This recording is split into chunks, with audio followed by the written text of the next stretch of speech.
السلام علیکم ورحمۃ اللہ وبرکاتہ۔ نحمدہ ونصلی علی رسولہ الکریم، اما بعد۔ محترم حضرات، سامعین اکرام اور عزیز ساتھیوں، آج میں آپ حضرات کے سامنے وضو کے سائنسی اور طبی فوائد اور چہرے پر جو داغ دھبے دانے نکل آتے ہیں وہ کس وجہ سے نکل آتے ہیں اور ان سے بچنے کا طریقہ کیا ہے، وہ میں آپ حضرات کی خدمت میں پیش کرنا چاہتا ہوں۔ دراصل آج کے ماڈرن معاشرے میں ہر کام مشین اور ٹیکنالوجی کے ذریعے یا کیمیکلز کے ذریعے کیا جاتا ہے۔ ایسے میں ماہرین کا بار بار یہ انتباہ کرنا ہے کہ زیادہ سے زیادہ درخت لگائے جائیں، اپنے کھلے ہوئے اعضاء کو بار بار دھویا جائے۔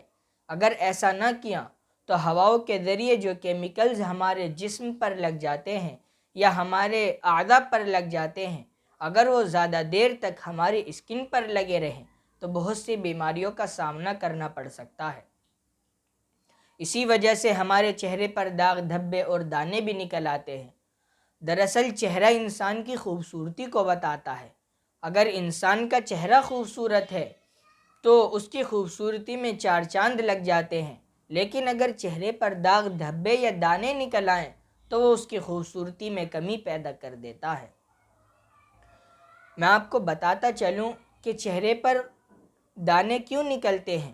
دراصل ہم اپنے چہرے کو خوبصورت بنانے کے لیے نہ جانے کیسی کیسی کیمیائی لوشن اور کریمیں استعمال کرتے ہیں۔ ماہرین حسن صحت کا اس بات پر اتفاق ہے کہ جتنی بھی کیمیائی لوشن وغیرہ استعمال کرتے ہیں لوگ، انہیں استعمال کرنے کے بعد چہرے پر داغ دھبے وہ کیمیائی لوشن وغیرہ چھوڑ جاتے ہیں، یعنی انہیں استعمال کرنے کے بعد چہرے پر داغ دھبے ہو جاتے ہیں، وہ اپنی ایک پہچان چھوڑ جاتے ہیں۔ لیکن میں آپ حضرات کو بتاتا چلوں کہ اگر ہم 5 وقتہ نماز پڑھیں اور وضو اچھی طرح کریں، سنت کے مطابق کریں، تو ہمارے چہرے پر داغ دھبے اور دانے نہیں نکل سکتے، کیونکہ ماہرین حسن صحت کا اس بات پر اتفاق ہے کہ حسن اور خوبصورتی کے لیے چہرے کا بار بار دھویا جانا از حد ضروری ہے۔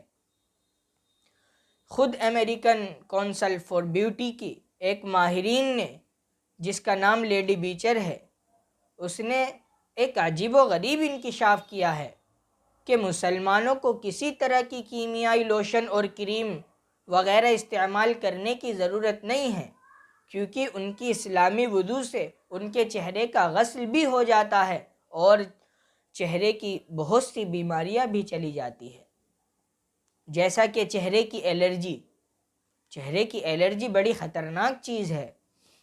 خود ماہرین حسن صحت کا اس بات پر اتفاق ہے کہ اگر وضو کے وقت چہرے کو بار بار اور اچھی طرح دھویا جائے اور سنت کے مطابق دھویا جائے تو چہرے کی الرجی میں کمی پیدا ہو جاتی ہے، بلکہ ختم ہی ہو جاتی ہے۔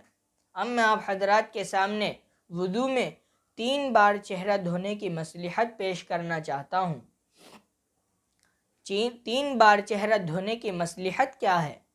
دراصل جب ہم پہلی مرتبہ چہرہ دھوتے ہیں تو چہرے کا میل نرم ہو جاتا ہے، جب دوسری مرتبہ دھوتے ہیں تو وہ چہرے کا میل اتر جاتا ہے، تیسری مرتبہ جب ہم دھوتے ہیں تو چہرہ ایک دم صاف شفاف ہو جاتا ہے۔ یہ تو ایک ظاہری مصلحت تھی، بلکہ یوں کہہ لیجئے کہ یہیں تک انسان کی رسائی تھی، لیکن اصل حکمت اور مصلحت کیا ہے وہ تو صرف اللہ رب العزت جانتے ہیں اور اس کے رسول زیادہ اچھے جانتے ہیں۔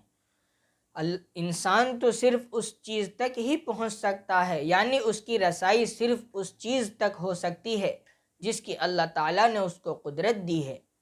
جس کی قدرت نہیں دی، نہ تو انسان اس تک پہنچا ہے، نہ پہنچ سکتا ہے اور نہ پہنچے گا۔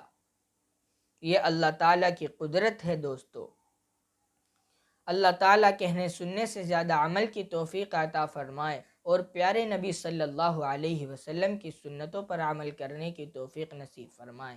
آمین یا رب العالمین۔ وآخر دعوانا ان الحمد للہ رب العالمین۔